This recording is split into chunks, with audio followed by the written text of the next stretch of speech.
हाय, hello, good evening सगळ्यांना. मी सीमा. स्वागत आहे तुमच्या सगळ्यांचं किचन सवंगडी आणि मी या चॅनलमध्ये. आता वाजलेले आहेत संध्याकाळचे 4 ते 6 माझा क्लास झाला आणि आता ही जी चटई, या चटईवरती सगळी मुलं बसली होती. तर आता ही चटई वगैरे आवरून घेते. भरपूर असा कचरा होतो या चटईवरती.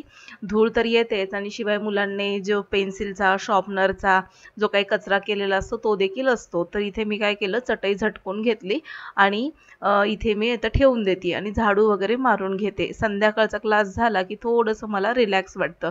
नाहीतर सकाळपासून नुसतं डोक्याला एक असं म्हणतात ना, की आता हे काम बाकी आहे, ते काम बाकी आहे. असं करत भरपूर कामं कशी सकाळपासून आपण पार पाडतो ते प्रत्येक गृहिणीलाच माहिती असतं. तर तसंच मी सगळी कामं पार पाडली. आज देखील मी सकाळी 5:15 ला उठले होते आणि 5:15 वाजल्यापासून मी जागी आहे. म्हणजे दुपारी जराही झोप मला भेटली नाही. तर इथे झाडू वगैरे घेतलं आणि आता दिवाबत्ती वगैरे करून वंदना वगैरे करून घेते, पाया वगैरे पडून घेते. संध्याकाळचं हे वातावरण ना मला फार आवडतं. क्लास झाल्यानंतर एक तर निवांत झालेली असते. थोडीशी मला 10 ते 15 मिनिटं अशी शांती मिळालेली असते आणि त्यामुळे असं वाटतं की बस कोणाशी बोलू नये, फक्त शांत असं खिडकीमध्ये बसून राहावं. दिवाबत्ती झाल्यानंतर, पाया वगैरे पडून झाल्यानंतर. तर इथे मी पाया वगैरे पडून घेतेय, वंदना वगैरे झाली होती माझी आणि खूप भारी वाटतं मला इकडे असं खिडकीमध्ये बसायला.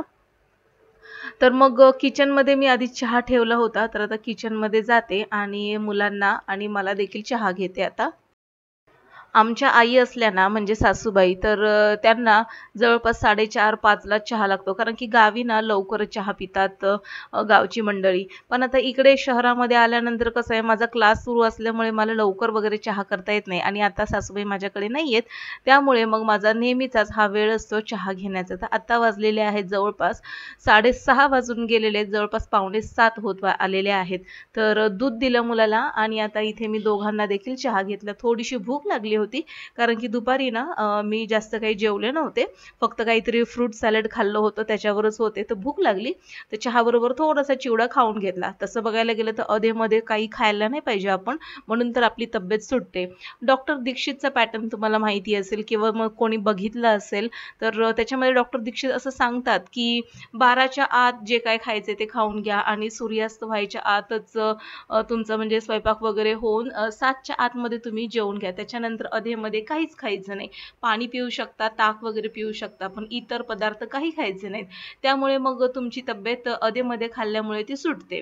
डॉक्टर दीक्षितचा पॅटर्न खूप वेळा मी ट्राय करायचा प्रयत्न केला. एकदा महिनाभर ट्राय केला आणि मग नंतर असं असतं ना, की थोडीशी सवय सुटली की मग पुन्हा तेच ते आपलं. तर खूप म्हणजे कंट्रोल करायला हवा आपल्या खाण्यावरती असं मला वाटतं. चहा पाणी वगैरे झालं आमचं आणि आता इथे ना मी लागलेली आहे स्वयंपाकाला. सकाळी उठल्यानंतर जी एक एनर्जी असते ना, तर ती एनर्जी नंतर रात्रीची अशी हळू कमी व्हायला लागते आणि असं वाटतं की आता जसं म्हणतो ना आपण, एखादं फूल सकाळी टवटवीत उमलतं आणि संध्याकाळपर्यंत पूर्णपणे कोमेजून गेलेलं असतं. तशी माझी एनर्जी पूर्णपणे होऊन जाते संध्याकाळपर्यंत.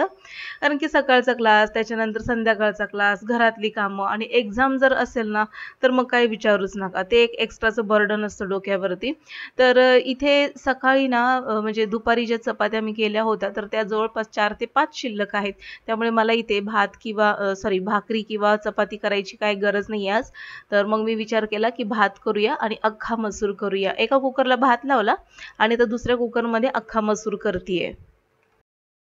मी जेव्हा कोल्हापूरला गेले होते त्यावेळेस रस्त्यामध्ये एक ढाबा लागला होता आणि त्या ढाब्यावरती आम्ही सगळ्यांनीच अख्खा मसूर खाल्ला होता आणि ती जी चव आहे ना अख्खा मसूरची, ते आणखीनही आठवते ती चव आणि म्हणून तेव्हापासून मला मसूर आवडायला लागला. नाहीतर याआधी मला अख्खा मसूर जो होता म्हणजे कडधान्यातलं मसूर, तर ते इतकं काही मला आवडत नव्हतं आणि मसूर डाळ देखील मला काही जास्त आवडत नव्हती. पण अख्खा मसूर खाल्ल्यानंतर पूर्ण मला म्हणजे त्याच्याबद्दल विचारच माझा बदलला आणि आता मी वारंवार बनवते. छान लागते अख्खा मसूर, भरपूर प्रोटीन आहे मसूरमध्ये. तर आता इथे दोन्ही कुकर लावून झाले आणि आता ना तहान देखील एवढी लागतेय. गरमी सुरू झालेली, कितीतरी वेळा मी पाणी पितीये पण तहानच जात नाहीये. आणि मग आता असं म्हटलं की आता जास्त पाणी न पिता काय करूया, डायरेक्ट सरबतच करूया. तर थोडासा आता मी सरबत करते आणि पिते.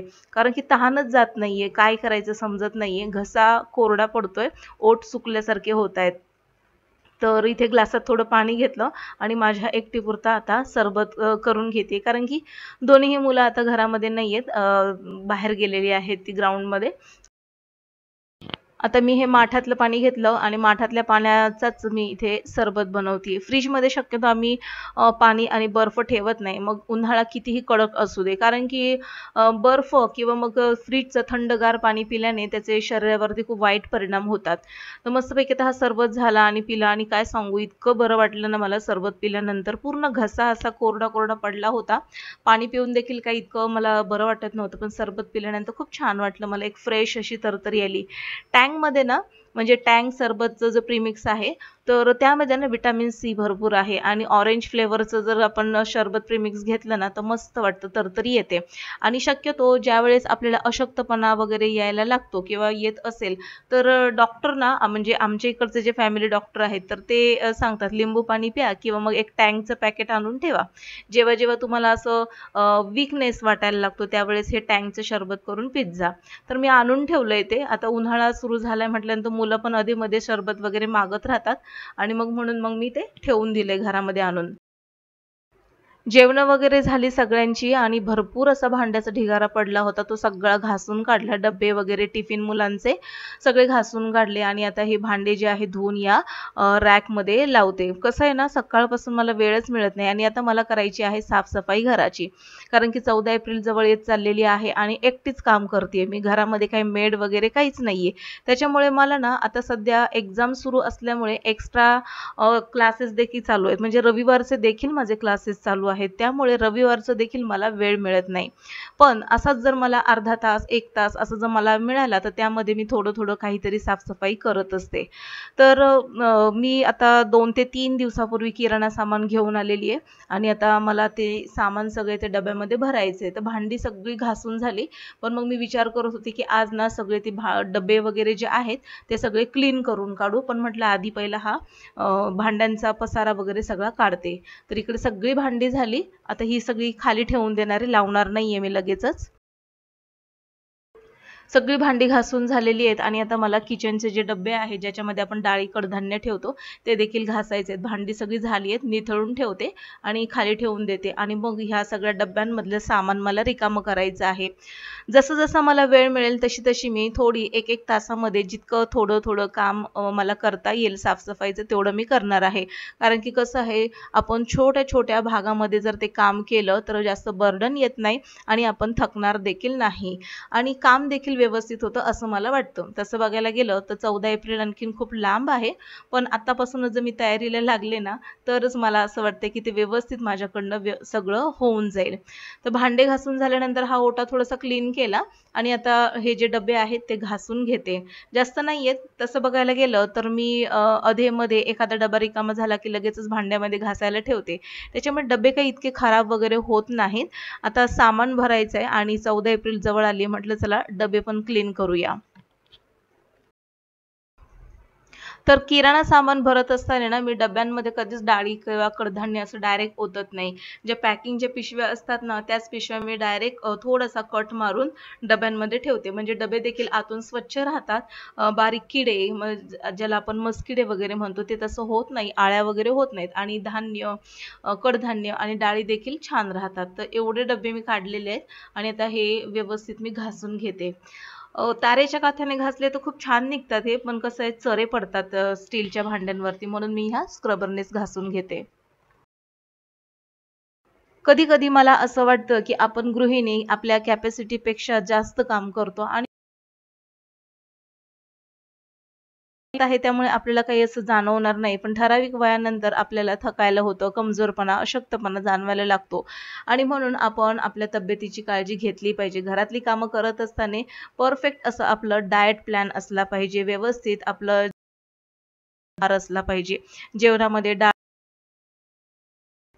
नाहीतर मग आपल्याला असं ऐकायला मिळतं की उठताना बसताना कमरेमध्ये किंवा मग गुडघ्यामध्ये चमका निघतात किंवा मग डॉक्टरने बेड रेस्ट सांगितलेली आहे, बेल्ट लावायला सांगितलं आहे किंवा मग असं होतं की कंबरच खूप दुखतीये, मान खूप दुखतीये. तर असे सगळे प्रकारचं टाळायचे असतील ना आजारपणाचे, तर आपण आपला आहार व्यवस्थित ठेवणं गरजेचं आहे. कोवळ्या उन्हामध्ये फिरा, एक्सरसाइज करा, आहार व्यवस्थित ठेवा. फळं, भाज्या, सॅलड, कडधान्य, दूध, दह्याचे प्रकार खा. त्याच्यामुळे काय होतं व्हिटॅमिन त्याबरोबर व्हिटॅमिन डी ची कमतरता, कॅल्शियम, प्रोटीन हे सगळं आपल्या शरीरामध्ये पुरेशा प्रमाणामध्ये मिळेल आणि आपण सध्या तरी आपण 4 हात आजारापासून लांब राहो.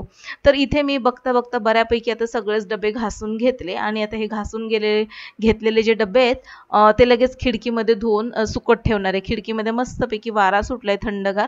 तर म्हटलं की आता हे धुवून खिडकीमध्ये असे उलटे करून ठेवणारे डबे म्हणजे सगळं पाणी निथळेल आणि डबे देखील पटकन सुकतील. सकाळच्या घाई गडबडीमध्ये जितकी घरातली कामं आपण उरकतो तितकेच रात्रीची देखील कामं आपल्याला पडलेली असतात आणि आपण तितक्याच घाई गडबडीने ती कामं उरकण्याचा प्रयत्न असतो आणि रात्रीची कामं झाली की पुन्हा दुसऱ्या दिवशीची सकाळी पूर्णपणे प्लॅनिंगनिशी आपल्याला करावी लागते.